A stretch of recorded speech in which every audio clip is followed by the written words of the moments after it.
ప్రభువునందు నాకు అత్యంత ప్రియమైనటువంటి వాళ్ళారా, మన ప్రభువును రక్షకుడునైనటువంటి యేసుక్రీస్తు వారి యొక్క శుభనామములు మీ అందరికీ నా హృదయపూర్వకమైన శుభములు వందనములు తెలియజేస్తున్నాను. ఉదయకాల సమయంలో దేవుని వాక్యాన్ని ధ్యానం చేసుకుందాము.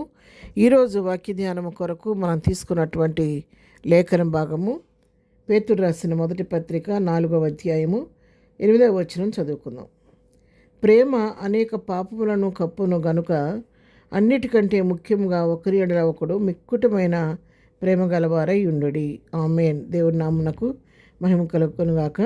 ఇక్కడ మరి ఈ వాక్య భాగాన్ని మనం గమనించినట్లయితే ప్రేమ అనేది ఒక వ్యక్తి హృదయంలో ఉంటే ఆ వ్యక్తి ఎదుటి వ్యక్తిని ప్రేమించే స్వభావం కలిగిన వాడైతే, ఎదుటి వ్యక్తి మీద నిజమైనటువంటి ప్రేమ తన హృదయంలో నిండి ఉంటే అతనికి ఆ ఎదుటి వ్యక్తి చేసిన తప్పిదాలు ఏవి కూడా తప్పిదాలుగా కనబడవు. అతనికి ఆ పాపములు అనేవన్నిటిని ప్రేమ అనేసి ఏం చేస్తాడని కప్పేస్తుందంట. ఆ ప్రేమ వలన ఎదుటివారు చేసేటటువంటి ఆ యొక్క తప్పిదాలు వీళ్ళకి తప్పుల్లా కనిపించవు, పాపాల్లా కనిపించకుండా ప్రేమ అనేక పాపలను కప్పులను వాక్యం సెలవిచ్చినట్లుగా ఎదుటి వ్యక్తి ఎన్ని పొరపాట్లు చేసినా కూడా క్షమించేస్తూ ఉంటారు. ప్రేమతో పోన్లే తెలియక చేసేయాలి అని. ఈ ప్రేమ మనుషులు అయితే మనం అంతగా చూపించలేం, కానీ మన ప్రభు అయితే క్రీస్తు మరి ఎంతో నిశ్చయంగా తన యొక్క ప్రేమను వెల్లడి చేశాడు. ఎక్కడంటే అన్ని పరిస్థితులు అనుకూలంగా ఉన్న సమయంలో కాదు, ప్రతికూలంగా ఉన్న సమయంలో కూడా, శిలువ మరణ సమయంలో కూడా ప్రభువారు తన శిక్షిస్తున్న వారి కొరకు మొదటి మాట మనం గమనించినట్లయితే శిలువపై పలికిన 7 మాటల మొదటి మాట, తన శిక్షిస్తున్న వారి కొరకు ప్రార్థిస్తున్నాడు. తండ్రి, వీరేమి చేయుచున్నారు, వీరు ఎరుగరు గనుక వీరిని క్షమించు. ఒక పక్క కొరడాలతో కొడుతూ వీపంతా దారులుగా దున్నబడుతూ ఉంది. మరి ముళ్ళలో కిరీటం తనలోకి రుచ్చబడి రక్తం కారిపోతూ ఉంది.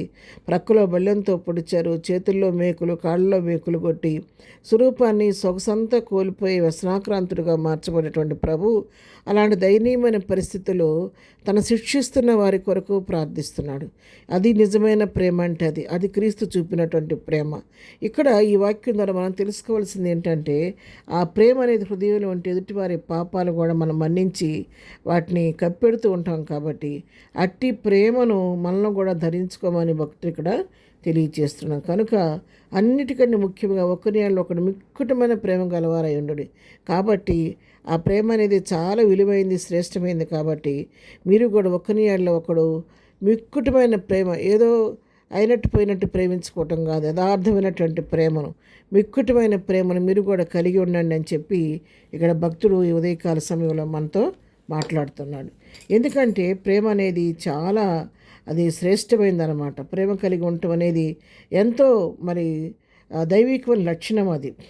కొరింథీయులకు రాసిన మొదటి పత్రిక 13వ అధ్యాయంలో కూడా 13వ వచనం మనం చదువుకుంటే, కాగా విశ్వాసము, నిరీక్షణ, ప్రేమ ఈ మూడును నిలుచును, వీటిలో శ్రేష్టమైనది ప్రేమయే. విశ్వాసము, నిరీక్షణ, ప్రేమ అన్నీ కూడా మూడు ముఖ్యమైనవే, కానీ అన్నిటిలో శ్రేష్టమైనది ప్రేమ. విశ్వాసం లేకుండా దేవునికి ఇష్టలై ఉంట అసాధ్యమని వాక్యం ఉంది, కానీ విశ్వాసము కంటే కూడా శ్రేష్టమైంది ప్రేమ. కాబట్టి ఆ ప్రేమను మిక్కుటమైన ప్రేమను ఒకరు మీరు కలిగి ఉండండి అని చెప్పి ఇక్కడ భక్తుడు తెలియజేస్తున్నాడు. మొదటి కొరింథీ పత్రిక 14వ అధ్యాయం మొదటి వచనం కూడా మనం గమనిస్తే ఇక్కడ ప్రేమ కలిగినటకు ప్రయాసపడుడి అంటే, చూడండి, దేనికోసం ప్రయాసపడాలి? ఏదో సంపాదించుకోవటం కాదు, అన్నిటికంటే శ్రేష్టమైనటువంటి ప్రేమను పొందుకోవడానికి ప్రయాసపడమంటున్నాడు. ప్రేమ అనేది మన హృదయంలో ఉంటే, మన హృదయంలో ఆ ప్రేమ ఉప్పొంగుతున్న కొలది మన హృదయంలో ఆనందం, సంతోషం కలుగుతూ ఉంటుంది.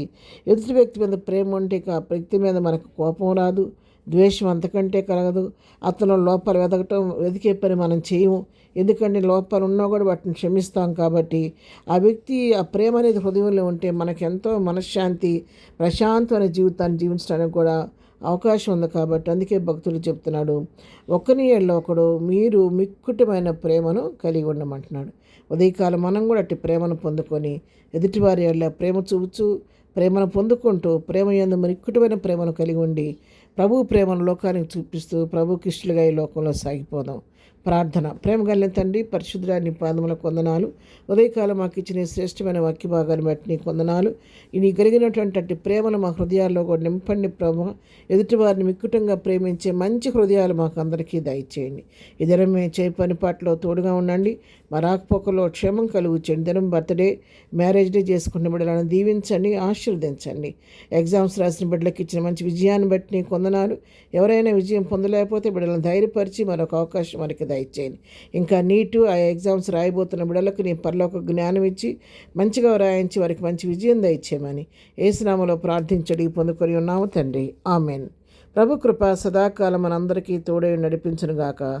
ఆమెన్.